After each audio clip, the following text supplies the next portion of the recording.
Pernahkah kamu merasa sudah berusaha hadir, perhatian, dan tulus, tapi dia tetap terasa biasa saja tanpa kamu? Pertanyaannya sederhana, tapi jawabannya sering keliru. Banyak pria mengira membuat perempuan butuh kehadiran kita berarti lebih sering chat, lebih cepat membalas, atau lebih banyak memberi. Padahal, justru disitulah kesalahan paling umum terjadi. Di video ini, saya tidak akan mengajarkan manipulasi murahan atau trik instan yang melelahkan. Saya akan membahas cara yang jauh lebih dewasa, logis, dan berkelas. Bagaimana membuat kehadiran kamu bernilai, relevan, dan dirasakan penting, tanpa memaksa, tanpa mengejar, dan tanpa kehilangan harga diri. Kalau kamu ingin diperlakukan sebagai sosok yang dirindukan, bukan sekadar pengisi waktu luang, mari kita masuk ke pembahasan inti. Kebanyakan pria memulai dari niat yang salah. Mereka bertanya, apa yang harus saya lakukan supaya dia butuh saya? Padahal pertanyaan yang lebih tepat adalah, apa yang membuat seseorang secara alami dibutuhkan? Perbedaan ini sangat penting, karena kebutuhan emosional tidak lahir dari usaha keras, melainkan dari relevansi. Dalam kehidupan sehari-hari, kita tidak merasa butuh seseorang hanya karena dia selalu ada. Kita merasa butuh ketika kehadirannya memberi dampak. Sama seperti listrik. Kita baru sadar pentingnya listrik justru saat listrik itu mati. Bukan karena listrik sering memberitahu bahwa dirinya penting, tetapi karena hidup kita memang berjalan lebih baik saat listrik ada. Hal yang sama berlaku dalam relasi. Perempuan tidak merasa membutuhkan pria, karena pria itu selalu siap 24 jam.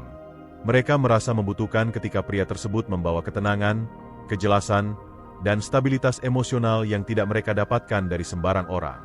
Masalahnya, banyak pria justru menurunkan nilainya sendiri dengan terlalu cepat memberi segalanya. Chat dibalas seketika, waktu selalu tersedia, opini selalu menyesuaikan. Niatnya baik, tapi efeknya buruk. Ketika kamu terlalu mudah diakses dan terlalu mudah ditebak, kehadiranmu tidak lagi terasa spesial. Dan sesuatu yang tidak terasa spesial, tidak pernah terasa dibutuhkan. Di titik ini, kamu perlu memahami satu prinsip penting. Manusia menghargai apa yang memiliki struktur dan batas, bukan apa yang selalu terbuka tanpa syarat. Perempuan, secara psikologis, merasa aman pada sosok yang punya kehidupan sendiri, pendirian sendiri, dan ritme hidup yang tidak sepenuhnya berputar di sekitar dirinya. Coba perhatikan fenomena sederhana di sekitar kita. Pria yang hidupnya teratur, punya pekerjaan yang jelas, hobi yang konsisten, dan tujuan jangka panjang, lebih sering dipersepsikan menarik, bahkan sebelum dia banyak bicara. Bukan karena dia pamer, tetapi karena hidupnya menunjukkan arah. Arah inilah yang secara bawah sadar membuat orang lain merasa, kalau orang ini tidak ada sesuatu yang hilang. Sebaliknya, pria yang hidupnya kosong cenderung menjadikan perempuan sebagai pusat segalanya. Setiap emosi naik turun bergantung pada responsnya. Tanpa sadar, ini menciptakan tekanan emosional. Dan tekanan tidak pernah melahirkan rasa butuh. Tekanan hanya melahirkan jarak. Di tahap awal ini, yang perlu kamu lakukan bukan menambah intensitas pendekatan, melainkan memperbaiki fondasi diri. Tanyakan dengan jujur pada diri sendiri, apakah kehadiran saya membawa nilai tambah, atau hanya menambah kebisingan? Apakah saat saya tidak ada, hidup saya tetap berjalan rapi, atau justru berantakan?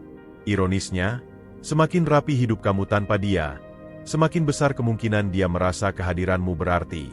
Karena dia melihat kamu bukan sebagai pria yang mencari sandaran, melainkan pria yang bisa dijadikan sandaran. Dan dari sinilah semuanya dimulai. Bukan dari kata-kata manis, bukan dari perhatian berlebihan, tetapi dari posisi diri yang tepat. Di tahap berikutnya, saya akan membahas kesalahan fatal yang sering dilakukan pria ketika mencoba membuat perempuan merasa butuh, dan kenapa kesalahan ini justru mematikan ketertarikan sejak awal. Mari kita bicara jujur. Alasan paling umum kenapa seorang perempuan tidak pernah benar-benar merasa membutuhkan kehadiran seorang pria bukan karena pria itu kurang baik, tetapi karena pria itu terlalu mudah. Terlalu mudah ditemui, terlalu mudah dihubungi, terlalu mudah diminta. Dan sesuatu yang terlalu mudah, secara psikologis, tidak pernah diposisikan sebagai hal yang bernilai. Banyak pria tidak sadar bahwa mereka sedang mengajarkan perempuan untuk tidak menghargai kehadirannya. Setiap pesan dibalas secepat mungkin. Setiap ajakan selalu iya. Setiap perubahan rencana dituruti tanpa keberatan. Awalnya terlihat seperti perhatian. Namun di mata perempuan, ini perlahan terbaca sebagai kurangnya arah dan posisi. Pernahkah kamu memperhatikan pola ini? Di awal pendekatan, responsnya hangat. Dia antusias, sering bertanya balik, dan terlihat menikmati interaksi. Tapi semakin kamu intens, justru semakin dia dingin. Balasan mulai singkat, inisiatif menghilang. Kamu bingung dan mulai meningkatkan usaha. Padahal, tanpa sadar, kamu sedang mempercepat kemunduran. Ini bukan soal gengsi atau jual mahal. Ini soal keseimbangan psikologis. Dalam relasi apapun, manusia cenderung menghargai pihak yang memiliki ritme hidup sendiri. Ketika semua waktumu bisa diakses kapan saja, tanpa batas, tanpa jeda, kehadiranmu tidak lagi terasa sebagai opsi penting, melainkan sebagai default. Disinilah banyak pria salah memahami konsep perhatian. Perhatian bukan soal frekuensi, tetapi soal kualitas dan timing. Seseorang bisa merasa lebih dekat dengan satu pesan yang tepat di waktu yang tepat, dibanding puluhan pesan yang hanya bertanya, "Lagi ngapain?" Dalam konteks Indonesia, fenomena ini sangat sering terjadi. Budaya kita cenderung ramah, responsif, dan tidak enakan. Banyak pria takut dianggap tidak peduli jika tidak cepat membalas atau tidak selalu hadir. Padahal, justru sikap terlalu selalu ada inilah yang sering menurunkan daya tarik. Perempuan tidak merasa butuh pada pria yang hidupnya kosong tanpa dirinya. Mereka justru merasa butuh pada pria yang hidupnya tetap utuh, teratur, dan berjalan maju, dengan atau tanpa kehadiran mereka. Karena dari situ muncul rasa aman, bukan rasa iba. Coba renungkan satu hal penting. Jika setiap kali dia menghilang, kamu cemas. Jika setiap balasan terlambat membuat mood kamu hancur. Jika hari kamu terasa tidak berarti tanpa interaksi dengannya, maka masalahnya bukan pada dia, tetapi pada ketergantungan emosionalmu sendiri. Dan ketergantungan emosional adalah sinyal yang sangat kuat, meskipun tidak diucapkan. Perempuan bisa merasakannya dari cara kamu bertanya, dari nada chat, dari reaksi berlebihanmu terhadap hal-hal kecil. Sinyal ini membuat mereka tidak nyaman, karena secara naluriah, manusia menghindari beban emosional yang belum siap mereka tanggung. Kesalahan fatal lainnya adalah terlalu cepat memposisikan diri sebagai penolong. Setiap masalahnya kamu tanggapi dengan solusi. Setiap keluhannya kamu ambil alih. Niatnya baik, tapi efeknya keliru. Kamu menghilangkan satu hal penting, ruang bagi dia untuk merindukan peranmu. Orang hanya merasa butuh ketika mereka merasakan perbedaan antara ada dan tidak ada. Jika sejak awal kamu selalu menyelesaikan semuanya, maka saat kamu tidak hadir pun, tidak ada yang terasa berubah. Kehadiranmu tidak punya kontras. Di tahap ini, yang perlu kamu latih bukan menjauh secara ekstrim, melainkan mengatur intensitas. Mulailah dengan hal sederhana tapi konsisten.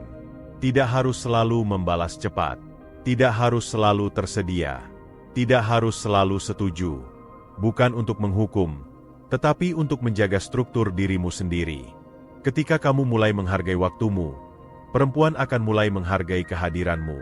Ketika kamu tidak lagi bereaksi berlebihan, interaksimu terasa lebih tenang dan dewasa. Dan ketenangan inilah yang perlahan membangun rasa aman. Ingat, perempuan tidak mencari pria yang selalu ada. Mereka mencari pria yang tepat saat dibutuhkan. Dan untuk menjadi sosok seperti itu, kamu harus berhenti mengejar rasa dibutuhkan, dan mulai membangun posisi yang membuatmu layak dibutuhkan. Di tahap berikutnya, saya akan membahas bagaimana cara menciptakan rasa aman emosional tanpa harus menjadi posesif atau terlalu protektif, karena disitulah banyak pria gagal tanpa sadar. Jika kamu ingin seorang perempuan merasa butuh kehadiranmu, ada satu elemen yang tidak bisa ditawar, rasa aman. Bukan aman secara fisik, bukan pula aman karena kamu selalu mengawasi. Yang dimaksud adalah rasa aman emosional. Perasaan bahwa bersamamu, pikirannya lebih tenang, emosinya lebih stabil, dan dirinya tidak perlu berjaga-jaga. Masalahnya, banyak pria salah menerjemahkan konsep ini. Mereka mengira rasa aman dibangun dengan cara sering menanyakan kabar, menuntut kepastian, atau memastikan dirinya selalu tahu apa yang sedang dilakukan perempuan tersebut. Niatnya ingin menjaga, tapi hasilnya justru menekan. Rasa aman tidak pernah lahir dari kontrol. Rasa aman lahir dari konsistensi sikap, dari cara kamu merespons yang stabil, dari emosi yang tidak meledak-ledak, dan dari sikap dewasa saat menghadapi hal yang tidak sesuai harapan. Coba perhatikan perbedaan ini. Pria yang emosinya mudah naik turun akan membuat perempuan terus menebak-nebak. Kalau aku bilang jujur, dia marah tidak? Kalau aku sibuk, dia ngambek tidak? Sebaliknya, pria yang tenang memberi ruang bagi perempuan untuk menjadi dirinya sendiri tanpa takut disalahkan. Dalam konteks kehidupan sehari-hari, ini terlihat dari hal-hal kecil. Cara kamu menanggapi keterlambatan balasan. Cara kamu bereaksi saat rencana dibatalkan. Cara kamu menyikapi perbedaan pendapat. Apakah kamu langsung defensif? Atau tetap rasional? Perempuan merasa aman pada pria yang bisa mengelola emosinya sendiri. Bukan pria yang menumpahkan seluruh beban emosinya ke pundak mereka. Ketika kamu bisa mengatakan, "Saya mengerti kamu sibuk, kita lanjut nanti," tanpa nada pasif-agresif, itu bukan sikap dingin, itu sikap matang. Banyak pria takut jika tidak menunjukkan kecemburuan, maka akan terlihat tidak peduli. Padahal kenyataannya terbalik. Kecemburuan berlebihan sering dibaca sebagai ketidakpercayaan diri. Sedangkan kepercayaan yang tenang justru menunjukkan kekuatan posisi. Rasa aman juga dibangun dari kejelasan. Pria yang ucapannya berubah-ubah, hari ini ingin serius, besok menghilang, lusa muncul lagi dengan nada bercanda, menciptakan kebingungan. Dan kebingungan adalah musuh utama rasa butuh. Orang tidak merasa butuh pada sesuatu yang tidak bisa mereka pahami arahnya. Disinilah pentingnya keselarasan antara kata dan tindakan. Jika kamu bilang peduli, tunjukkan dengan tindakan yang konsisten. Jika kamu bilang sibuk, benar-benar fokus pada urusanmu, bukan justru menghilang lalu muncul tanpa penjelasan. Konsistensi adalah bahasa keamanan yang paling kuat. Fenomena ini sangat relevan di lingkungan sosial Indonesia, di mana banyak relasi dibangun dari komunikasi intens tapi tidak jelas arahnya. Chat panjang, perhatian rutin, tapi tanpa posisi. Ini melelahkan secara emosional, terutama bagi perempuan yang secara alami lebih sensitif terhadap dinamika hubungan. Ketika kamu menjadi sosok yang jelas, tenang, dan tidak reaktif, kamu menciptakan ruang emosional yang nyaman.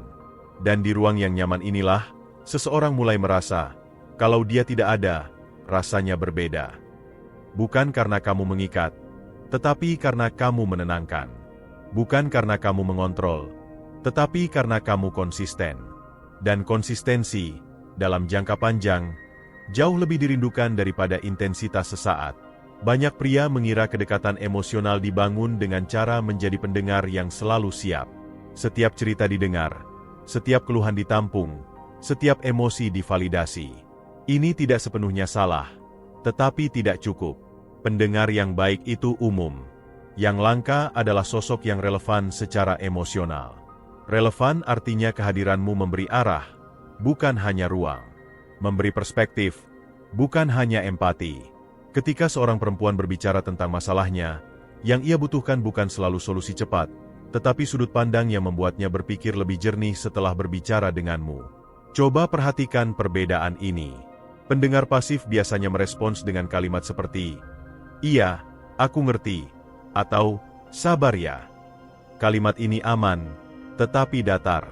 Sementara figur yang relevan secara emosional akan merespons dengan pertanyaan atau refleks yang tepat, seperti, "Menurut kamu, bagian mana yang paling melelahkan dari situasi ini?"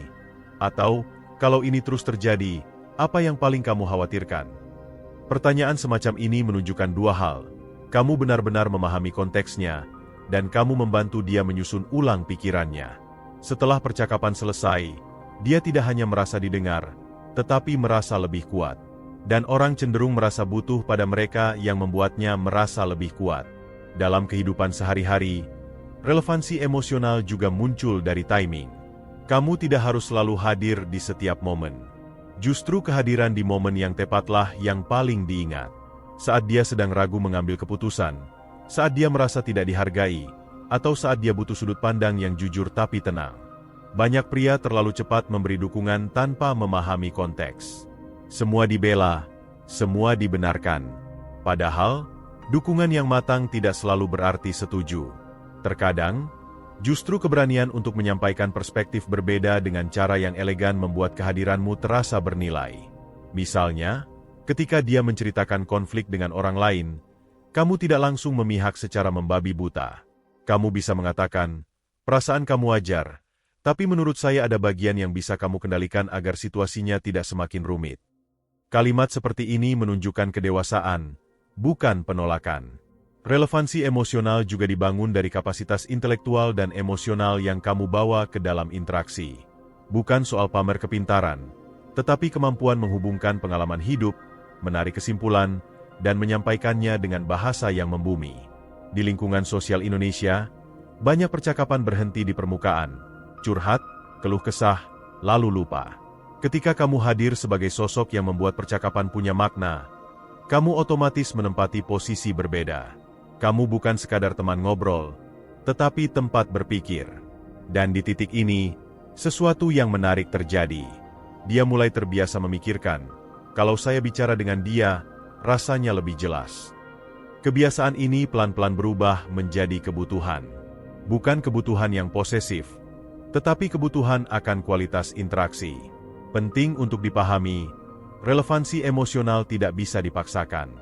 Ia dibangun dari proses mendengarkan yang aktif, refleksi yang jujur, dan keberanian untuk hadir sebagai diri sendiri, bukan versi yang selalu ingin menyenangkan.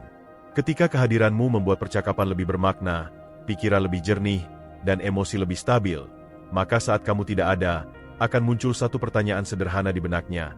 Kenapa rasanya berbeda ya, kalau tidak bicara dengan dia? Salah satu kesalahpahaman terbesar dalam dunia pendekatan adalah anggapan bahwa membuat perempuan rindu berarti harus menghilang, dingin, atau sengaja menarik perhatian lalu menjauh. Pola ini mungkin terlihat efektif dalam jangka pendek, tetapi dalam jangka panjang justru merusak kepercayaan dan kualitas hubungan. Rindu yang sehat tidak lahir dari kebingungan. Rindu lahir dari perbedaan yang terasa jelas antara saat kamu hadir dan saat kamu tidak. Dan perbedaan ini hanya bisa muncul jika kehadiranmu memang berkualitas sejak awal. Bayangkan dua situasi sederhana. Pada situasi pertama, kamu sering hadir, tapi kehadiranmu datar. Percakapan berulang, respons bisa ditebak, dan tidak ada kedalaman. Ketika kamu tidak ada yang berubah. Pada situasi kedua, kehadiranmu selalu memberi ketenangan, sudut pandang baru, atau energi positif. Maka saat kamu tidak ada, muncul kekosongan kecil yang terasa nyata. Disitulah rindu bekerja. Banyak pria terlalu fokus pada kuantitas interaksi. Setiap hari harus ada chat. Setiap waktu luang harus diisi. Padahal, intensitas tanpa makna hanya menciptakan kejenuhan. Sebaliknya, interaksi yang tidak terlalu sering tetapi selalu bermakna justru menciptakan antisipasi. Dalam konteks kehidupan Indonesia yang serba cepat dan penuh distraksi, ruang jeda justru menjadi mahal. Ketika kamu tidak selalu muncul, tapi saat muncul selalu relevan, kehadiranmu terasa spesial. Bukan karena kamu langka secara fisik, tetapi karena kamu hadir dengan kualitas yang konsisten. Ruang rindu juga dibangun dari cara kamu menutup interaksi. Banyak pria mengakhiri percakapan dengan menggantung, berharap lawan bicara terus mengejar. Ini terlihat seperti strategi, tetapi terasa tidak dewasa. Jauh lebih berkelas jika kamu menutup percakapan dengan jelas dan positif. Seperti, saya harus lanjut kerja, tapi obrolan ini menyenangkan. Kita lanjut lain waktu. Kalimat sederhana seperti ini memberi dua pesan sekaligus. Kamu menikmati interaksi, dan kamu punya kehidupan yang tetap berjalan. Tidak ada tekanan, tidak ada drama, tapi ada kesinambungan. Penting juga untuk memahami bahwa rindu tidak bisa dipercepat. Ia bukan hasil dari teknik instan, melainkan efek samping dari interaksi yang sehat. Ketika kamu mencoba memanipulasi rindu, yang muncul justru kecemasan dan ketidakpercayaan. Perempuan cenderung lebih peka terhadap perubahan sikap yang tidak natural. Jika hari ini kamu hangat, besok dingin tanpa alasan, lusa muncul lagi, itu bukan misterius, itu membingungkan. Dan kebingungan tidak pernah melahirkan rasa butuh yang sehat. Ruang rindu yang dewasa justru terasa tenang. Tidak ada tuntutan untuk selalu ada, tetapi ada keinginan untuk kembali terhubung. Ini mirip dengan lagu favorit. Kita tidak memutarnya terus-menerus, tetapi ketika terdengar lagi, rasanya selalu menyenangkan. Di tahap ini, yang perlu kamu latih adalah kehadiran yang penuh, lalu jeda yang wajar. Saat hadir, benar-benar hadir. Saat tidak, tetap hidup dengan utuh. Jangan setengah-setengah di dua dunia. Ketika ritme ini terbentuk, kamu tidak perlu bertanya apakah dia merindukanmu atau tidak. Kamu akan merasakannya dari caranya membuka percakapan, dari inisiatif kecil yang muncul, dan dari perubahan nada yang lebih hangat. Ada perbedaan besar antara pria yang sering dihubungi dan pria yang dicari. Yang pertama bisa muncul karena kebiasaan. Yang kedua muncul karena kepercayaan. Jika seorang perempuan mulai menjadikan kamu rujukan, tempat bertanya, meminta pandangan, atau sekadar menimbang keputusan, disitulah kehadiranmu naik level. Menjadi figur rujukan tidak terjadi karena kamu selalu siap menjawab. Ia terjadi karena jawabanmu konsisten, jernih, dan tidak bias emosi. Saat dia datang dengan kebingungan, kamu tidak menambah kebingungan. Saat dia datang dengan emosi, kamu tidak ikut terseret. Kamu hadir sebagai jangkar. Dalam praktik sehari-hari, ini terlihat dari cara kamu menanggapi dilema. Banyak pria terlalu cepat memihak, terlalu emosional, atau terlalu ingin terlihat benar. Padahal, figur rujukan justru bersikap netral, objektif, dan berani mengatakan, "Menurut saya, ada dua sisi yang perlu kamu pertimbangkan," lalu menjelaskannya dengan tenang. Sikap ini menciptakan rasa aman intelektual. Dia merasa pikirannya dihargai, bukan diarahkan secara paksa. Dan ketika seseorang merasa dihargai dalam proses berpikirnya, ia akan kembali lagi, bukan karena ketergantungan, tetapi karena kualitas dialog. Menjadi rujukan juga berarti kamu tidak selalu menyederhanakan masalahnya.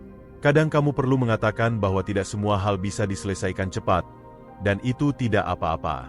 Kedewasaan ini jarang ditemui, dan justru karena kelangkaannya, ia bernilai. Di lingkungan sosial kita, banyak percakapan berhenti pada validasi emosi. Semua dibenarkan, semua dianggap wajar. Ini terasa nyaman, tapi tidak selalu membantu. Ketika kamu hadir dengan kemampuan membedakan antara empati dan kejujuran, kehadiranmu terasa berbeda.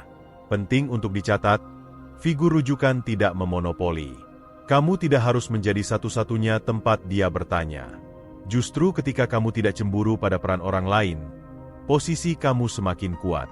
Ini menunjukkan kepercayaan diri dan kestabilan emosi. Perempuan cenderung mempercayai pria yang tidak merasa terancam oleh perspektif lain. Karena dari situ terlihat bahwa kamu tidak bergantung pada perannya untuk merasa utuh. Dan ironisnya, kemandirian emosional inilah yang membuat kehadiranmu semakin dibutuhkan. Ada momen tertentu ketika kamu perlu menahan diri untuk tidak selalu hadir. Bukan karena tidak peduli, tetapi karena kamu menghargai prosesnya. Ketika dia berhasil mengambil keputusan sendiri setelah mempertimbangkan pandanganmu, itu memperkuat asosiasi positif. Kamu bukan pengendali, kamu pendukung yang cerdas. Perlahan, tanpa kamu sadari, pola ini terbentuk. Saat dia bingung, namamu muncul di pikirannya. Bukan karena kewajiban, tetapi karena pengalaman sebelumnya menunjukkan bahwa berbicara denganmu membuat segalanya lebih jelas. Dan di titik ini, kehadiranmu bukan lagi sekadar kehadiran. Ia menjadi referensi. Ia menjadi standar. Dan sesuatu yang sudah menjadi standar akan terasa sangat berbeda ketika tidak ada. Jika kamu perhatikan dengan saksama, semua tahap sebelumnya tidak pernah mengajarkan cara membuat perempuan tergantung. Yang kita bangun justru kebalikannya. Posisi yang sehat, stabil, dan dewasa. Dan justru dari posisi inilah, rasa butuh yang alami muncul. Kehadiran yang dirasakan penting bukan dibentuk dari satu momen besar, tetapi dari pola kecil yang konsisten. Cara kamu bersikap tenang saat situasi tidak ideal. Cara kamu hadir dengan kualitas, bukan kuantitas. Cara kamu tidak menghilang, tapi juga tidak menempel. Semua ini perlahan membentuk satu kesimpulan di benaknya. Orang ini membuat hidup saya lebih tertata. Di tahap ini, perubahan biasanya tidak langsung diucapkan. Kamu tidak akan mendengar kalimat, "Aku butuh kamu." Yang muncul justru tanda-tanda halus. Dia mulai lebih terbuka, mulai bertanya pendapatmu tanpa kamu minta, mulai memberitahu hal-hal kecil dalam hidupnya, bukan karena harus, tapi karena ingin. Ini adalah indikator paling jujur. Ketika seseorang mulai memasukkan kamu ke dalam rutinitas berpikirnya, disitulah kehadiranmu sudah melewati fase ketertarikan. Kamu bukan lagi sekadar orang yang disukai, tetapi orang yang dipertimbangkan. Penting untuk dipahami, di fase ini godaan terbesar justru datang dari diri kamu sendiri. Keinginan untuk mengamankan posisi dengan cara lama. Ingin lebih sering memastikan. Ingin lebih cepat memberi label. Ingin lebih banyak menuntut kejelasan. Jika kamu terpeleset di sini, semua fondasi yang sudah dibangun bisa retak. Yang dibutuhkan justru konsistensi. Tetap menjadi diri yang utuh. Tetap menjaga ritme hidupmu. Tetap hadir dengan kualitas yang sama, bahkan ketika kamu merasa posisimu sudah kuat. Karena nilai sejati tidak ditunjukkan saat mengejar, tetapi saat tidak lagi perlu mengejar. Dalam konteks sosial Indonesia, banyak relasi gagal bukan karena kurang rasa, tetapi karena kehilangan keseimbangan setelah rasa itu tumbuh. Salah satu pihak mulai terlalu menggenggam, sementara yang lain mulai sesak. Kamu tidak ingin menjadi pihak yang mengubah dinamika sehat menjadi beban.